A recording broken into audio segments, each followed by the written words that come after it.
There's been a tremendous amount of research in the Catholic Church on the pedophile priest issue.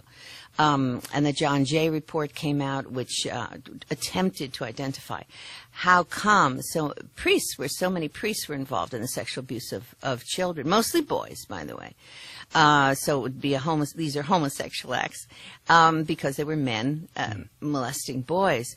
And as a result, they began to look back to try and figure out when this began and so forth. And although there's always been a problem, as there always is everywhere, with sexual molestation, that problem in the church began post-1950s, essentially in about the 1960s is when everything began to spin off the charts in terms of abuse. And they looked at it historically and found that it was in the 50s to early 60s that all this began.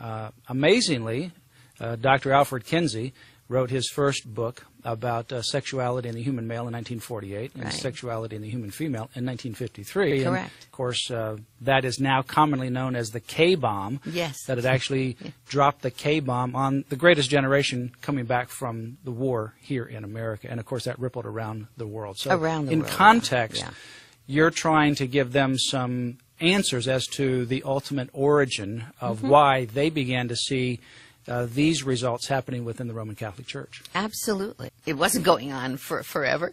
It did spin out of a major cultural change, and that cultural change has been well identified as the sexual revolution. The sexual revolution had a father that they always dubbed the father of the sexual revolution. That was Kinsey. So if you have a revolution, it has huge fallout. And one of the key fallouts was that post-Kinsey, the Catholic Church actually found itself being trained by sexologists who were Kinseyan, from the Kinseyan movement, from the Kinsey model.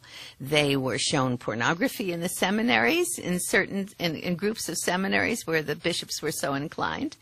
And the Orthodox priests, people who wanted to be priests, rather, who were going into the seminaries, who were Orthodox and who did not believe in promiscuity, whether heterosexual or homosexual, were simply removed. They were not permitted to become priests because they were, quote-unquote, too Orthodox. There were psychologists there who had been trained in the Kinsey model and who were throwing out I would say, the good priests, because these were people who were not designed to molest children. So the impact of Kinsey was enormous.